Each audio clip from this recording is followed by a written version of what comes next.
I tried a food challenge, and I have to tell you, as a heavyset person who loves to eat, I failed miserably. And it speaks to the fact that I'm not a competitive eater, and that's a completely different thing. Lots of respect there, but I want to talk about that story because there is quite a lot of history that I could bring into that. And there are quite a few stories that spun out of that event and led to that event that I don't think I've ever actually shared with anybody. So I thought it would be a fun topic to bring to this YouTube podcast. So if you're watching live, there's a live chat. I'm not going to pay too much attention. I want to focus on telling the story. But if you drop messages in there, we'll interact with them later on in the stream. And if you're listening to this on the replay or watching, this isn't going to be a visual heavy intensive one. It's just going to be me talking a little bit. So I hope that's okay. And let me jump right in.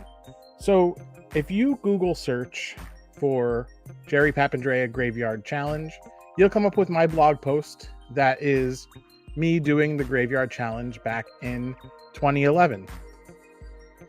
The Graveyard Challenge is a burger challenge that exists at a place called Wagon Train Barbecue in Mariaville, New York, which actually is minutes away from where I live right now. That place opened just before I did the challenge. And in 2010, I started my blog and happened to manage to get a lot of local recognition and views. So what I thought would be a nice thing would be this place had a food challenge, to maybe do the food challenge, feature it on the blog. And, even though I knew I wasn't going to come anywhere near it, I would, bring a little attention to it. And I think I was successful in doing that, which was very interesting. So what I'm going to do is actually take snippets from the blog post and kind of just expand from there. And I'm actually going to jump in a little bit just to tell you what the Graveyard Challenge actually is so that you understand what exactly I was up against here. This was at the time. I don't know what it is now. Their website actually doesn't list it. So you'd have to go in the restaurant to actually check what the challenge actually is.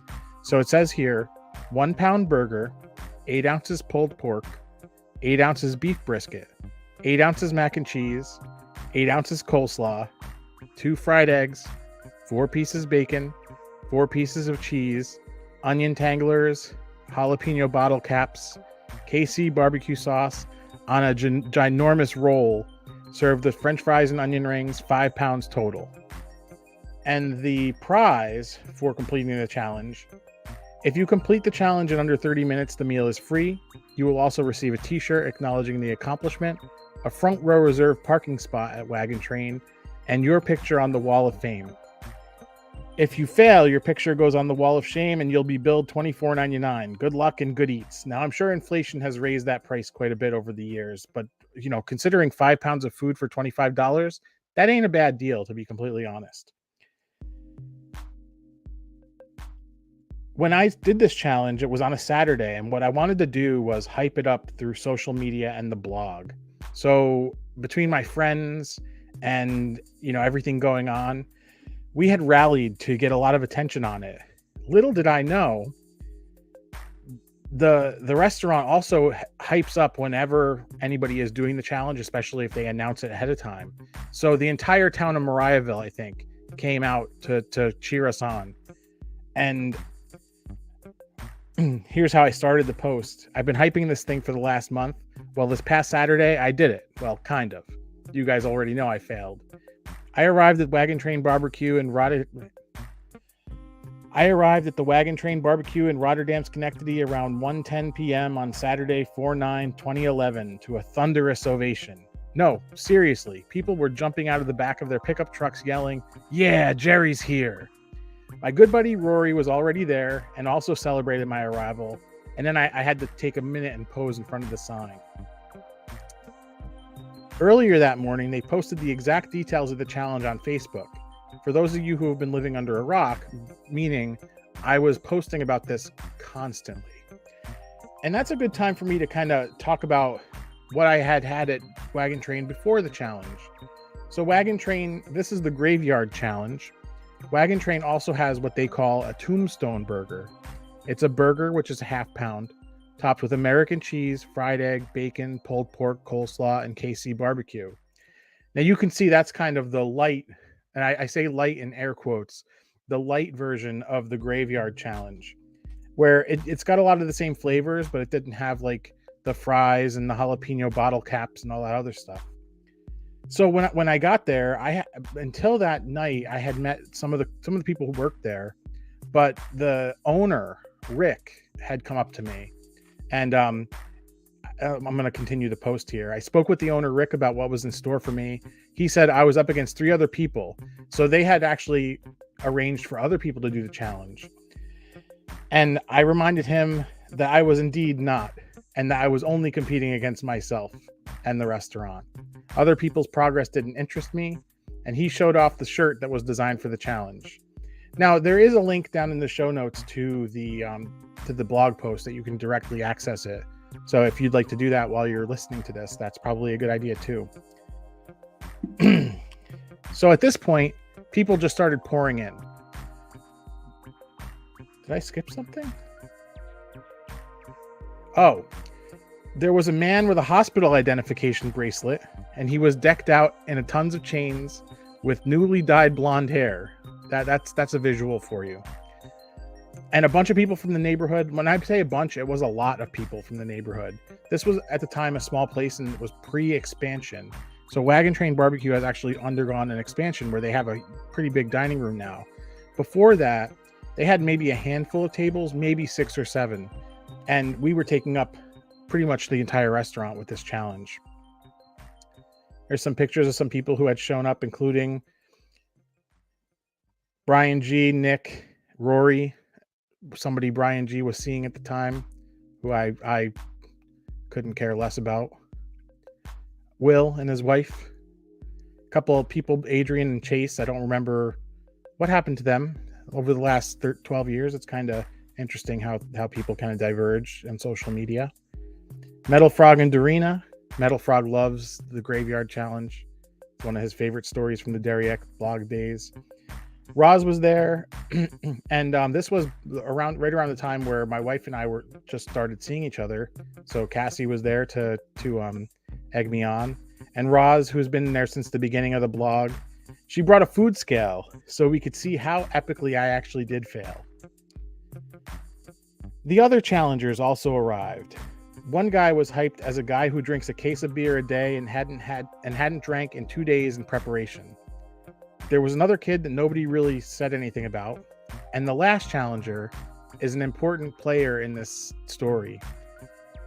His father would not accept failure. He was a young kid, couldn't be older than 15. He showed up irrationally starving and demanding food, and also decided to sit directly across from me. And that's why this actually becomes an interesting part of the story. Because after I had tapped out, I snapped a picture of this kid who wouldn't stop eating. And he was absolutely disgusted by the food by that point. And it's one of those things where it's a food challenge. I can't imagine eating that much food and not being disgusted by it, which is why I had tapped out early. And I'm weaving in a little bit of the ins and outs of this, just so you can understand where my head was at the time. As for me, I prepared for the challenge by living my life. I had wings and mozzarella sticks the night before, and the morning of, I had a light breakfast, 2 scrambled eggs with 2 slices of bacon and 1 slice of whole wheat toast, in hopes that getting my metabolism going with a little protein would keep things moving during the challenge. I also chewed gum like a mother effer that morning and drank water until 11:30 a.m. Another noteworthy thing about this time period is right around the beginning of 2011, I had started to try to cut weight. So I remember not only was this kind of a large eating challenge for this whole thing, it was also a big cheat because I think I had been really good up until that point. I had a few rules and preferences that I didn't get to exercise because I wanted to respect the rules of the house. Don't know what I meant there. Oh, I wanted to at the time I didn't eat eggs a certain way. I did make sure I asked for fries and rings to be cooked extra crispy because there's nothing worse than having to eat soggy fried food in mass quantities. To my disappointment, all of the challengers were going to be on the same timer, which upset me because Keith and Dorina hadn't arrived by that point. But what could I do? So around 2 p.m., the platters came out. Rory, who was going to do the challenge but had backed out, had requested that they serve everything on pizza pans, and that weighed by itself 3/4 of a pound. My platter weighed 5 pounds 1 ounce, including the pan. I guess here, what I'm going to do is actually put it on the screen just so you can kind of see what it was. This was what the challenge looked like from my vantage point. And again, you can check that out in the show notes, and you can see the whole blog post with all the pictures. Here's another good picture of it. That is the graveyard challenge in all of its glory. The bun was made by Bellinopoli, and I think what they were doing was actually freezing it and reheating it to order. Pretty good.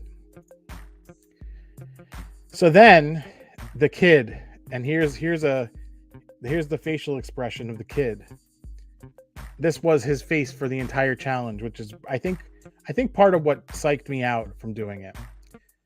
So as soon as I got that burger in front of me, I took the top of the burger off and pushed through the proteins. As I've mentioned in an earlier post about Wagon Train, where I talked about the Tombstone Challenge, I have a bit of an issue eating egg yolks when they're not mixed into the white. This is before the time where I started cooking my own eggs and kind of learning about over easy and all that stuff. Mind you, that's only 12 years ago. You know, I know people, Guy Fieri doesn't like eggs, but I now eat eggs as they're served. I don't like eggs that are too undercooked, but that's kind of a different story.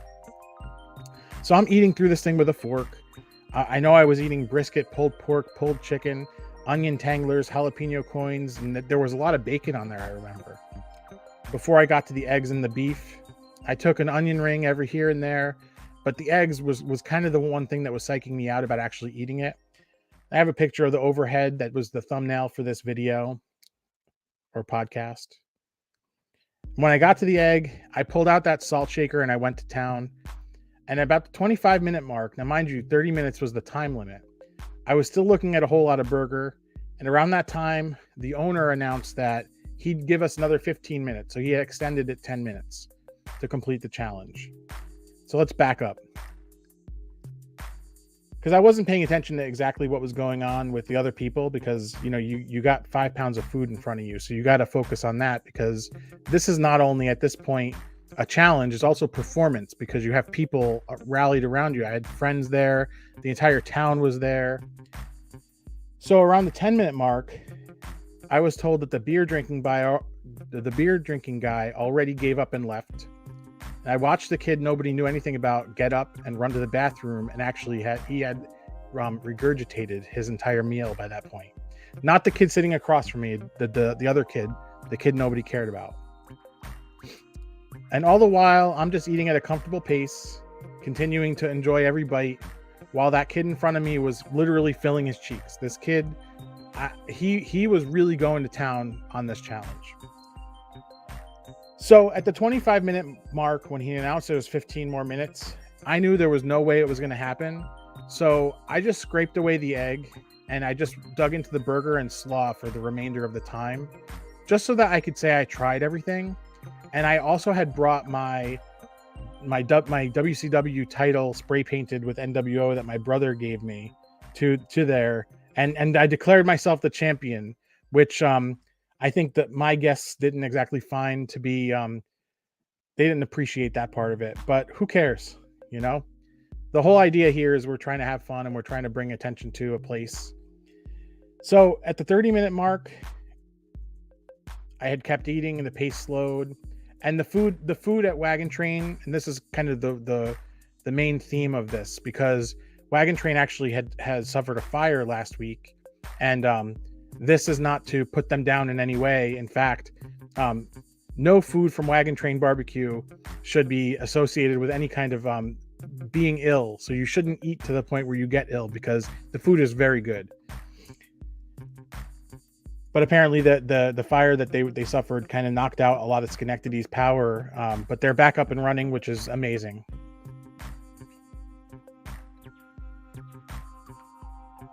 The one thing I remember saying, and I have it in the blog post here, I made an input to the cook that the brisket could stand to be trimmed a little more prior to serving. I locally at the time, a lot of places were doing barbecue brisket, and they were giving you a lot of the fat where you're supposed to trim it. Now, I don't want to get into a debate here over whether brisket is supposed to be fatty or not. I know brisket is supposed to have some base level of fat. That's not up for debate. The beef brisket needs to be trimmed before it actually even goes in the smoker, and it needs to be trimmed again before it actually comes to you, because you don't want to smoke it with too little fat, and you don't want to eat it with too much fat. So we can have that debate another day, but it shouldn't be 3-to-1 fat to meat. No, not beef brisket. If we're talking bacon, pork belly, that's a different thing. Beef brisket should probably be close to about 2-to-1 meat to fat, or maybe closer to 40% fat, but not like 3-to-1 fat to meat. I don't want to hear that. You can have that opinion if you want, but don't be giving me brisket like that. At the 30-minute mark, the graveyard challenge was over for derryx. I had 3 pounds 1 ounce of food remaining on the pan, meaning I had eaten 2 pounds 40%. That's not bad. After I gave up, I spent time hanging out with the people who decided to dedicate some time during their Saturday afternoon to watch me make a fool of myself. Most of my friends ordered food, and I heard a lot of good things about what they were eating, so I would call my participation a success. And that's a cool thing, is that when you do these events, and this stream is in celebration of 13 years of launching the derryx blog and YouTube channel, which is the continuation of the blog. That happened 2 days ago. 6/14/2010 is the official anniversary of the derryx blog, which is obviously more important to me than it is to anybody else out there. But when you can do an event and have people come, have people enjoy, spend money at a business, these are the types of things that are my goals for this. I want to, at some point this year, do some kind of in-person event locally where people can come and we can hang out and have a good time. That's kind of the point of this. And maybe one day, we can do this at the national level and travel to some place. That would be a fun thing too. Continuing on, but the graveyard challenge wasn't over for one man. And that man was actually a kid who looked like this around the 30-minute mark. And here it is. That is the picture. That picture, I feel like, could have ended up in a newspaper, the way it looked. He was, I feel like it's possible he ate less than I did by that point, even though he was shoveling it in, and he looked absolutely disgusted.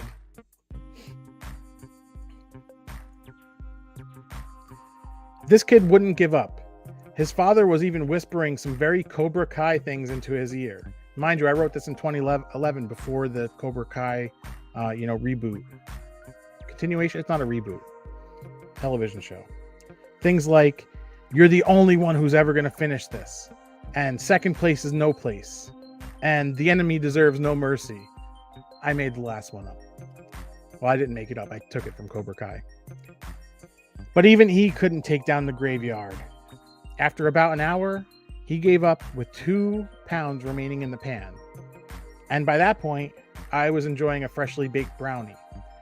Now, the brownie has become a major point of contention for people who were there in person, because they chastised me for having a brownie when I should have just continued the challenge. And I'm sure a lot of this is obvious. There's a difference between a pile of food that was getting cold, that was a mixture of coleslaw, French fries, burger, barbecue, sauces, buns, and a delicious brownie that is wrapped and you can pick up and not have to stare at this food that, by this point was not exactly appetizing. I wanted to try the damn brownie. It looked like a good brownie. And actually, within the time this kid was still eating, I was told people were picking off of my plate, which I'm actually not sure how I feel about, and that still grosses me out. And I said at the time, okay, I'm sure that it is gross, but I wasn't going to do anything about it. This town, everybody was friends with each other, so I wasn't going to start any kind of fight. I had also trimmed a sizable piece of fat from the brisket and placed it on a folded piece of paper on the table during my part of the challenge. Once I was done, someone opened the paper, and the kid who was still eating saw it and started to gag a little. And that was really funny. I remember that happening, and it was a lot of fat, but I guess he didn't realize he was eating that much fat. And by that point, I actually went around and mingled with people. They have this cool mask there that some kid threw on, and he was I took a second to pose with that because that was fun. And I said at the time, there are also tons of other stories that could be told from the event, but they're getting chalked up in the category of you had to be there stories, because if you missed it, you missed out. I had a wonderful time seeing a whole bunch of people I'm honored to consider my friends and eating great food. And here's my disclaimer. Anyone who thinks I was actually going to complete this needs to remember that I'm not a professional eater. I don't do this kind of stuff all the time. Anything I do that even comes close to this is because I'm a fat slob who loves to eat, sometimes in excessive quantities. I did actually give this a try. However, I was more interested in enjoying the food and enjoying the company, like I mentioned above. And I close out the post with, I'd encourage people to make the trip out to Wagon Train Barbecue. It may be a little out of your way, but you'll eat good even if you don't do the graveyard challenge. And going to kind of the little pieces that led to this event. I don't know if you remember, you might, Man vs. Food with Adam Richman. It was kind of a cultural phenomenon before like the Impractical Jokers. It was like that level of television, at least in my household, where like you can put it on and passively be watching it and not really engaged, but have something playing in the background that, let's call it enjoyable, you can enjoy. I used to like watching that, even the reruns, because it was just easy to watch. There was no high stakes. It was a little bit of a challenge, a little bit of highlighting, like Guy Fieri, diners, drive-ins, and dives with a twist on it, right? 2011 is kind of where I think it had trailed down by that point, but it was still popular in reruns. But the thing that was getting very popular was Kitchen Nightmares. So I figured, hey, if we get some national attention here in Albany, New York, which doesn't get a whole lot of national attention. I think the biggest extent of news that we've had in the past year in terms of culinary, figures that aren't locally based. Bobby Flay bought a house in Saratoga. So to me, that's a boring story, because Saratoga is where, a lot of the rich houses are. And a lot of stars have houses in Saratoga. That's not an interesting story.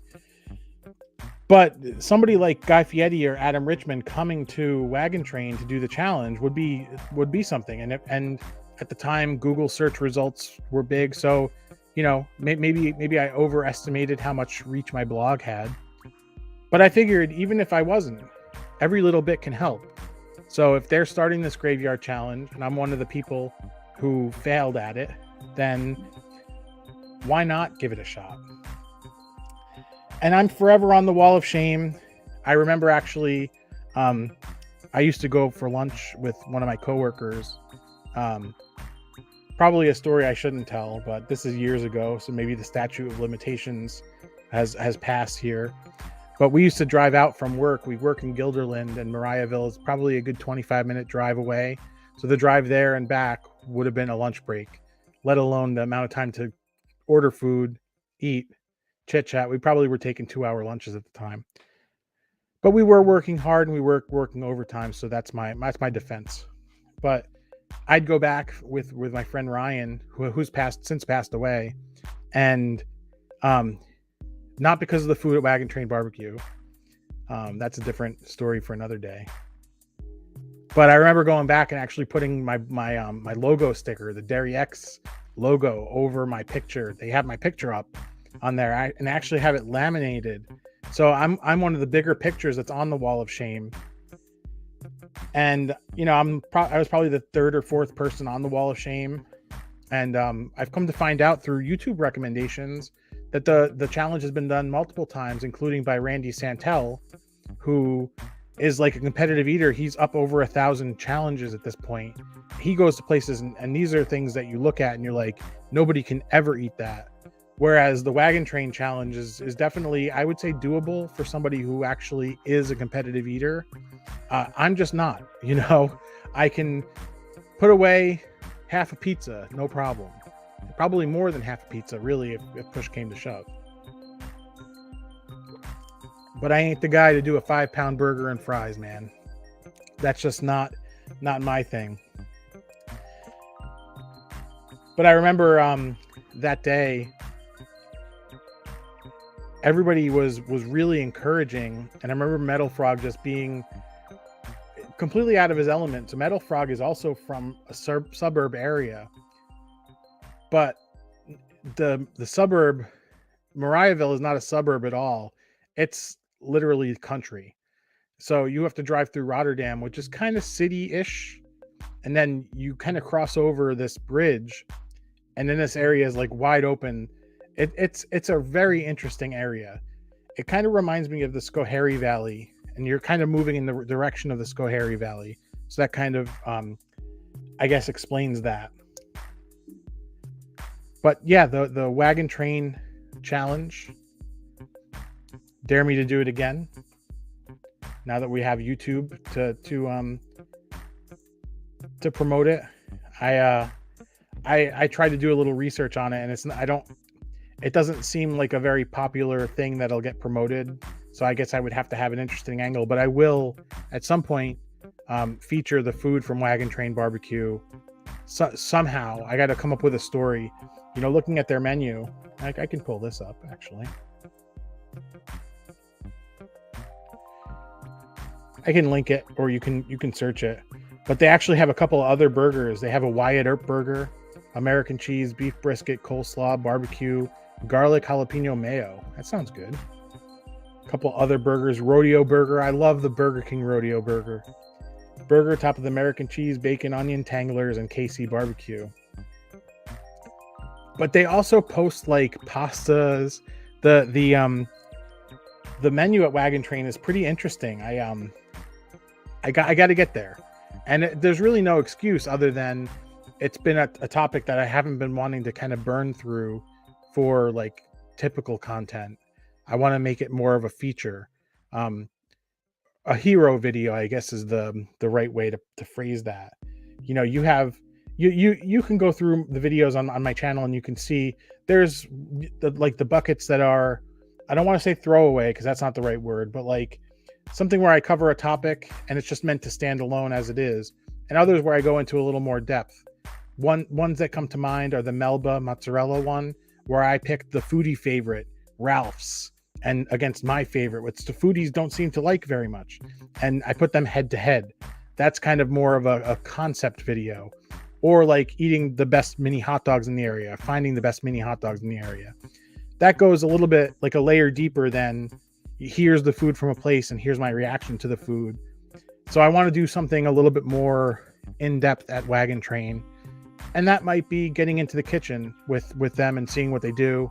That's something that I want to do a little more of. When I did that at La Capital Tacos, the reception was awesome.